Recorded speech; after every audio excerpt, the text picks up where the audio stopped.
할렐루야 여러분 안녕하세요. 이미아 목사입니다. 오늘 저는 사도행전 5장 17절에서 26절의 본문을 근거로 이 일이 어찌 될까? 라는 제목으로 하나님의 은혜의 말씀을 잠시 나누고자 합니다. 예수님께서 부활 승천하시면서 약속하신 대로 오순절날 성령께서 강림하셨고 사도들은 성령 충만을 받아 담대하게 예수 그리스도의 복음을 선포하기 시작했습니다. 베드로 사도가 다른 사도들과 함께 대중 앞에 서서 복음을 선포하자 회개하고 세례를 받은 사람이 3천 명이 넘었습니다. 사도들이 복음을 전할 때 성령의 역사가 강력해서 기사와 표적이 셀 수 없이 나타났습니다. 이러한 과정에서 탄생한 초대교회는 예수님의 죄사함의 복음을 믿고 주님께로 나오는 사람들이 날마다 큰 무리를 이루어 확장되고 성장하였습니다.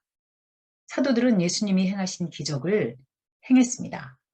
그들은 병을 고치면서 구원의 복음을 전파하고 자신들이 예수 그리스도의 증인인 것을 증거하였습니다. 그들이 예수님의 이름으로 행하는 기적은 백성들이 못 박아 죽인 나사렛 예수가 바로 그들이 그토록 고대하는 메시아여 그들의 구원자라는 사실을 증거하는 것이었습니다.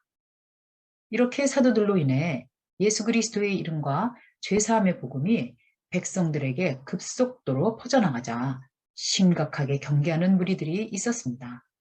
그들은 바로 대제사장과 그와 함께하는 사람들로서 율법과 전통, 성전을 기반으로 자신들의 사회적, 경제적 기득권을 장악하고 있던 사람들이었습니다.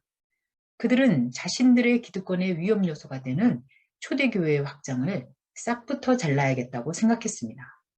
그들은 예수 그리스도의 이름으로 복음 증거하는 일을 금하도록 명했습니다.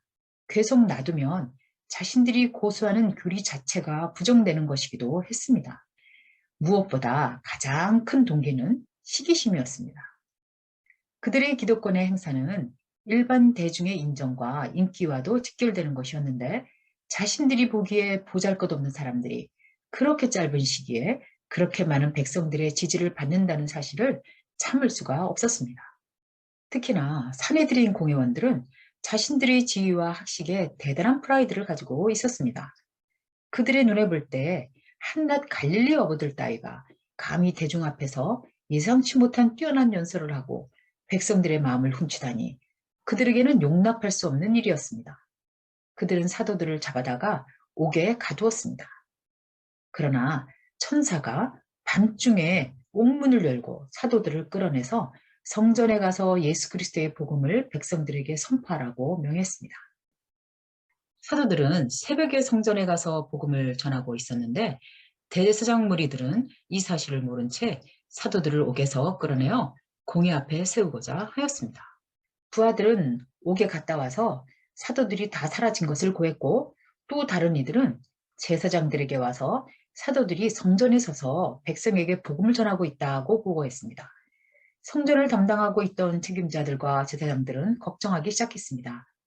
이런 일이 일어나다니, 이런 기적이 사람들에게 알려지면 앞으로 어떻게 되겠소?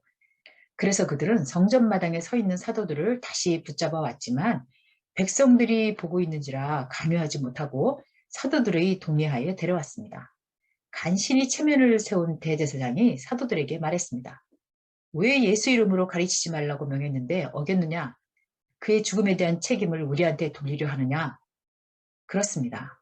그들은 예수님이 죄 없이 십자가에 못 박힌 것을 누구보다 잘 알고 있었던 것입니다.